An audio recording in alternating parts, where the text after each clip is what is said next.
Жаркынай аянчы Садыр Жапаровга кол салуу болот.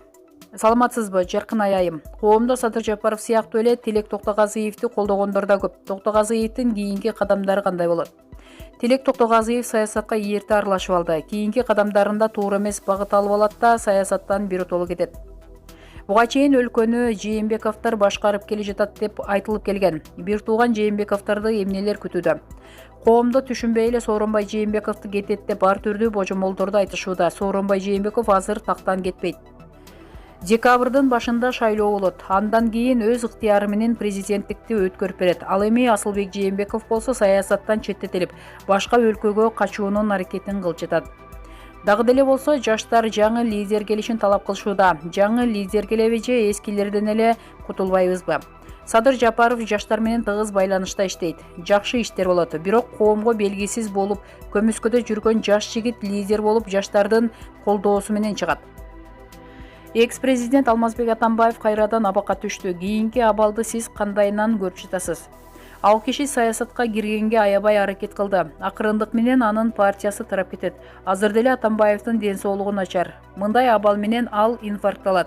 Ошондон кийин ден соолуктун айласы менен саясаттан биротоло кетет. Садыр Жапаровдун айланасында ар түрдүү адамдардын көлөкөсү бар. Анын өмүрү коркунучта эмеспи? Садыр Жапаровго кол салуулар болот, бирок тилектери ишке ашпайт. Садыр өлкөнүн азыркы абалын тарталабы? Садыр Жапаров элди сырткы карызын Кумтөр аркылуу куткарат. Акырындык менен Кумтөр өкмөттүн карамагында иштей баштайт. Ичиндеги түзүүчүлөр четтетилип, мыйзам чегинде жооп да беришет. Таалатбек Масадыковду өлкө үчүн саясий сабаттуу адам деп аны колдоочулар да бар. Бул адам саясатка келеби? Таалатбек Масадыков саясатка келет. Өлкөнүн ички сырткы иш аракеттерине ийгиликтүү салым кошуп, бизге белгисиз болгон көптөгөн мамлекеттик сырларды ачыктап берет. Бирок кандайдыр бир кара күчтөр менен байланышып алып, саясатта аксай түшөт. Булак аргумент кейжи.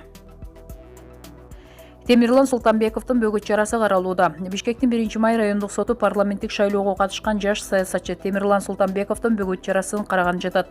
Аны менен кошо мурдагы президент Алмазбек Атамбаевдин 6 октябрдагы башаламандыкта бошотулган тарапташтары Фарид Ниязов, Канатбек Сагынбаев да бөгөт чарасын караш үчүн сотко жеткирилди. Белгилей кетсек, булар Ала Тоо аянтындагы митинг убагындагы жаңжалга байланыштуу козголгон кылмыш ишинин алкагында 10 октябрда 48 саатка кармалган. Соттун имаратынын алдында чогулгандар Темирлан деп кыйкырып турушат. Буга чейин социалдык тармактарда 22 жаштагы саясатчы Султанбековду камактан бошотуш керек деген пикирлер айтылып жаткан. Булак Назар Ньюс. Ак үйдү бандиттерине атайын талкалаткан Сурабалдыева качан жоопко тартылат? 5 октябрь түнү митингге чыккандар Ак үйдү басып алып, ал имарат таланып тонолуп, талкаланган. Мындай мыйзамсыздыкка кадам таштап, атайын мамлекеттин мүлкүн таш талканын чыгаргандардын башында Ашанын уулу Кадыр Атамбаев менен Атамекен партиясынын депутаттыкка талапкер болгон Элвира Сурабалдыева турган дешет. Биздин ишенимдүү булактар кабарлагандай, Ак үйдү Сурабалдыева бандит балдарына атайын талкалатып, өрт койгон. Муну тастыктаган аудио жана видео материалдары бар дешет. Ал колубузга тиери менен жарыялайбыз. Ушундай оор күндө мамлекеттин мүлкүнө кол салган базарчы катын учурда башын катып жатат. Эмне үчүн тиешелүү органдар аны кармап келип камабайт? Элге жек көрүнүп, карыялардан тепки жей турган абалга келген неменен сазайын бере турган учур келди го. Кандай дейсиздер? Булак Назар Ньюс кейжи.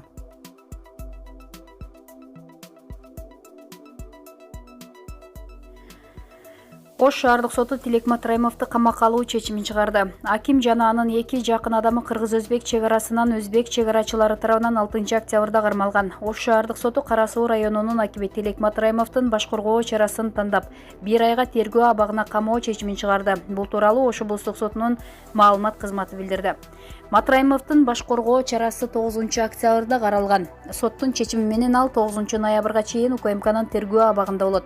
Эске салсак, Тилек Матраимов жана анын 2 жакын адамы кыргыз-өзбек чек арасынан өзбек чек арачылары тарабынан 6 октябрда кармалган. Коңшу өлкө аларды 9 октябрда Кыргызстанга өткөрүп берген. Алар чек арадан мыйзамсыз өтүү беренеси менен айыпталууда. Булак Спутник кейжи. Мирлан Бакиров премьерликке Садыр Жапаровду дайындоо токтомуна кол койду. Бакиров өзү вице-спикер жана жыйынга төрагалык кылгандыктан дайындоо жөнүндө токтомго кол койгону айтылат. Вице-спикер Мирлан Бакиров Садыр Жапаров башында турган өкмөттүн курамын бекитүү жөнүндө токтомго кол койду. Бул тууралуу парламенттин маалымат кызматы билдирди. Бакиров өзү вице-спикер жана жыйынга төрагалык кылгандыктан дайындоо жөнүндө токтомго кол койгону айтылат. Эске салсак, 10 октябрда мамлекеттик резиденцияда Жогорку Кеңештин депутаттары кезексиз жыйынга чогулуп, жаңы өкмөттү шайлашкан. Башында төрага Мыктыбек Абдылдаев залда 51 депутат отурганын, onu ишеним каты жибергенин жарыялаган. Залда отурган депутаттар дагы бирөө-экөө жолдо келе жатканын айткан. Кийинчерээк вице-спикер Айда Касмалиева жыйын ортолуп калганда чыгып кеткенин билдирди. Ал эми Каныбек Иманалиев жыйынга 41 гана депутат катышканын, анын экөө толук катышпай кетип калганын белгиледи. Мындан улам айрым депутаттар Садыр Жапаровду премьер-министрликке шайлаган жыйында кворум болбогонун айтып, анын дайындалышын легитимсиз деп жатышат. Булак Спутник KG. Мусабекова: Айда мени ОПГ кылып салыпсың, жалган жалааң үчүн сени менен сүйлөшөм. Бул тууралуу депутат Жылдыз Мусабекова жеке Facebook баракчасына билдирди. Айда Касмалиева: ким сени коркутуп атса ачык чыгар, бирок өзүңдүн кир оюңдарыңа мени аралаштырып, жалган жалаа жаппа.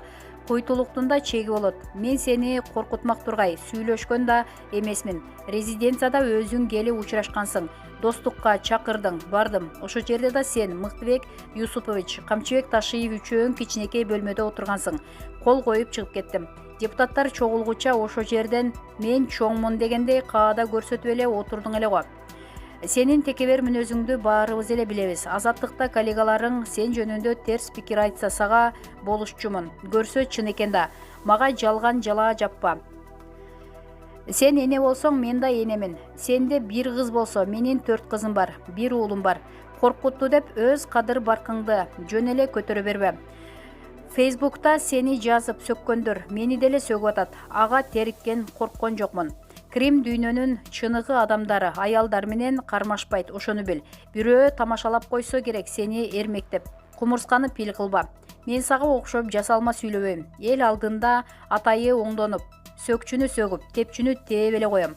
Айтмакчы, троллейбус менен жүрөм деп жаныңды жегенде биз коллегалар айраң таң калганбыз. Уял, вице-спикер болуп мамлекеттин машинасында жүрүп, өзүң троллейбуска түшүп, сүрөткө тартып чыгарганыңда эле түңүлгөм.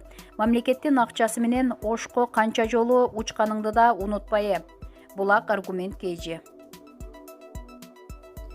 Жээнбеков Бишкек шаарына кайрадан өзгөчө абал режимин киргизди. Президент Сооронбай Жээнбеков Бишкек шаарынын аймагына кайрадан өзгөчө абал режимин киргизүү жарлыгына кол койду. Бул тууралуу мамлекет башчынын маалымат кызматы билдирди. Аталган чечим Жогорку Кеңеш 3 күндүн ичинде Борбор калаанын аймагында буга чейин өзгөчө абал режимин киргизүү жөнүндө маселени кабарлагандыгына байланыштуу кабыл алынган.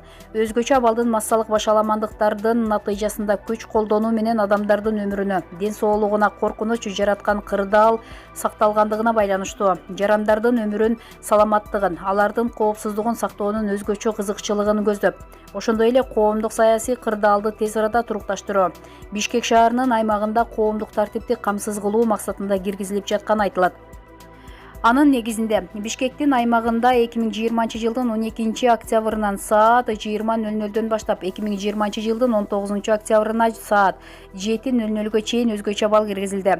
Өзгөчө абал киргизилген мезгилде Ички иштер министринин орун басары Алмазбек Оразалиев Бишкек шаарынын коменданты болуп дайындалып, режимди камсыздоо үчүн комендатура түзүлдү.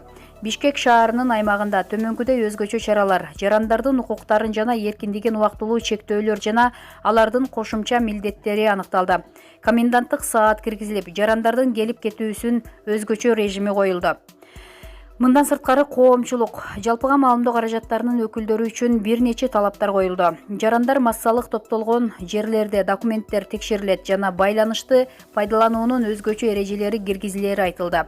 Күч түзүмдөрүнүн жана башка органдардын Бишкек шаарынын комендантына бардык болгон каражаттары жана күчтөрү менен ар тараптан көмөк көрсөтүү тапшырылган. Ички иштер министрлиги улуттук коопсуздук мамлекеттик комитети, ошондой эле куралдуу күчтөрдүн генералдык штабы, ишке тартылган башка мамлекеттик органдар жана жергиликтүү өз алдынча башкаруу органдары жарандардын өмүрүн жана саламаттыгын сактоодо, коопсуздугун камсыз кылууда, комендантка бардык бар болгон каражаттары жана күчтөрү менен ар тараптан көмөк көрсөтсүн деп айтылат маалыматта. Бүгүн Бишкек шаарынын учурдагы коменданты мамлекет башчыга Борбор калаада коменданттык саатты узартууну сунуштаган. Аталган жарлык президент кол койгон күндөн тартып күчүнө кирет. Булак Спутник KG.